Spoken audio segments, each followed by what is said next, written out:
Sambil-sambil kena sidai menunggu berita dari FIFA yang tak muncul-muncul, terjumpa pula video ni. Okey, tarian jenis apa tu? Tapi bukan itu yang aku nak sembang sekarang. Ada satu berita baik, geng. Korang mesti ada pernah nampak gambar botak ni kan? Kenapa dia ada kat Malaysia, guys? Kehadiran Presiden FIFA Gianni Infantino membawa satu kabar baik.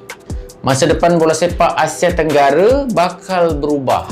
Semasa sidang kemuncak ASEAN ke-47 yang berlangsung di Kuala Lumpur, FIFA mengumumkan kejohanan baru yang dipanggil Piala ASEAN FIFA. Adakah ini Euro Cup versi Asia Tenggara? Kejohanan ini terhasil daripada persetujuan memorandum persefahaman MOU antara FIFA dan ASEAN sebagai simbol kerjasama erat dalam memajukan pembangunan bola sepak serta memperkukuhkan perpaduan serantau melalui sukan. Berbalik pada soalan tadi, adakah kejohanan baru ini setaraf dengan Euro Cup? Jawapannya memang tidaklah, ya tuan-tuan. Kalau nak compare level Euro ni, Piala Asia tu lebih dekat lah. Piala ASEAN FIFA ni hanya fokus kepada Asia Tenggara sahaja. Seperti apa yang dimaklumkan Presiden FIFA, the FIFA ASEAN Cup will not just be about competition, it will be a celebration of unity, diversity and development in Southeast Asia. Di setiap bahagian dalam ASEAN ni ada kejohanan-kejohanan yang tersendiri. Sebagai contoh, kalau belah kita ni AFF. Tapi kalau belah barat kita ada Gulf Cup yang melibatkan negara di Teluk Arab. Kalau belah timur pula ada East Asian Football Championship untuk negara seperti China, Korea, Jepun. Dan kalau bahagian selatan ada South Asian Football Federation Championship atau nama pendeknya SAFF Championship. Yang ini untuk negara macam India, Bangladesh, Sri Lanka dan sebagainya lah. Dan semua ini berada di peringkat rantau sahaja. Semua ni berada di bawah Piala Asia. Kiranya Piala Asia ni paling tinggi lah, senang cerita. Kalau Piala Asia, yes, korang boleh cakap lebih kurang sama level dengan Euro, cuma lain benua sahaja. Kalau kejohanan yang aku bagi tahu tadi bukan semua diiktiraf FIFA. Maksudnya, apa sahaja result dalam kejohanan ini memang tak ada berimpak dalam ranking dunia. Malah tak ada dalam kalender FIFA pun. Tapi selepas diumumkan akan adanya kejohanan Piala ASEAN FIFA ini, secara umumnya memang akan memberi kelebihan kepada kita yang berada di Asia Tenggara ni. Even ia juga dapat memberi manfaat kepada FIFA itu sendiri. Ada 3 poin yang kita kena faham kat sini. Yang pertama, FIFA dapat memperkukuhkan hubungan dengan ASEAN dalam pembangunan sukan.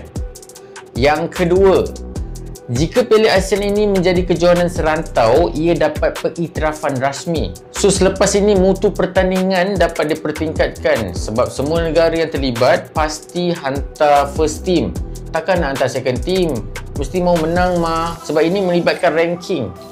So semua negara akan turun dengan skuad terbaik mereka. Dan yang ketiga, manfaat untuk pihak FIFA sendiri, di mana ASEAN ni mempunyai populasi yang besar dan ini adalah potensi pasaran bola sepak yang besar untuk dorang. So dengan terjadinya FIFA dan ASEAN yang menandatangani memorandum persefahaman MOU selama 5 tahun boleh membantu pembangunan bola sepak negara kita. Tapi ada tapi, semua ini masih di peringkat awal ya, masih banyak lagi perkara yang belum dibincangkan lagi. Dari segi format pertandingan, dari segi tarikh, nak buat 2 tahun sekali ke, 4 tahun sekali ke. Dan yang paling penting, adakah kejohanan ini bakal menggantikan AFF? Yelah, sebab AFF kan tak diiktiraf dalam kalender FIFA. Untuk penutup, dengan adanya kejohanan Piala ASEAN FIFA, 11 negara di Asia Tenggara yang akan terlibat. Brunei Darussalam, Cambodia, Indonesia, Laos, Malaysia, Myanmar, Philippines, Singapura, Thailand, Vietnam. Dan yang terakhir, members baru kita, Timor Leste. Okey, secara kesimpulannya, ini berita baik untuk negara yang macam kita ni. Negara yang baru nak membangun dari segi bola sepak. Pentingnya kejohanan yang diiktiraf seperti ini adalah untuk menjadi platform terbaik dari segi pendedahan pemain di peringkat antarabangsa. Sekali lagi aku ingatkan ya, Piala ASEAN FIFA diiktiraf FIFA tau. Jangan ada lagi tim yang lepas ni tak bagi pelepasan pemain seperti apa yang terjadi semasa AFF dulu. Sekian, terima kasih.